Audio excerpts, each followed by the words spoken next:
We are a very equally based society here, and you know, if Grandma's got a complaint, it's listened to. Maybe sometimes it shouldn't be, but it certainly makes life a bit difficult for us to get things approved. And again, it's good communication back to the community, I think, is absolutely necessary. We did a major project in Kirribilli, and we said, look, we knew this was a sensitive area, and we said, if we block anyone's view here, this project's going to die. So we engaged a surveyor as well as a PR person, and what the surveyor did is went round with the PR and analysed all the views and told the community what we were going to do. And so we said, if we take your view away, we'll give you another one, which we did. And when we satisfied this, then we had the local mayor at the time go around and talk to all these people and try and stir it up for political reasons, and he was told to go away.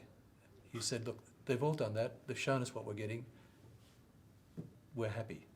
What it's shown us is this communications to the general community is so important these days. It also helps you as an architect to analyse your own thinking and be able to put your hand on your heart and say, I'm committed, I'm doing the right thing.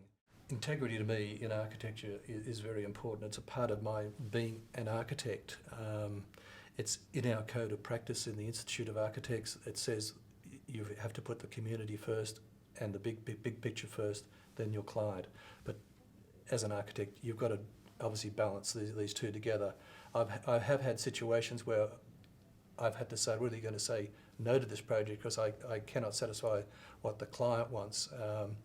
It's hard, but I do have integrity, and I think that the whole profession's got to have that to advance our position. The biggest pressure we're facing today is the environment and how we manage our buildings within this environment to use our resources very, very carefully because they are running out.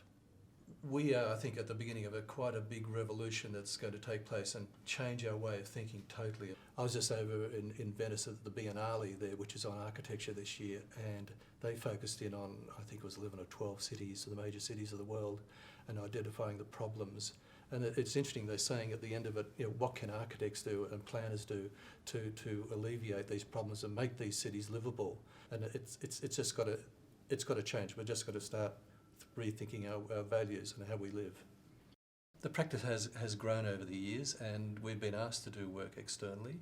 Our practice actually is quite unique in the fact, I think one of the practices we say we work in a north-south axis, and that's to do with time zones relative to Sydney, which is our main office, and we work literally from the South Pole up, and I think our most northern job is a new town centre that we're designing in China near the Russian border, up near Siberia, a place called Yemen. And also we have spread ourselves across the Pacific a bit. I think the most easterly we've gone is out to Vanuatu.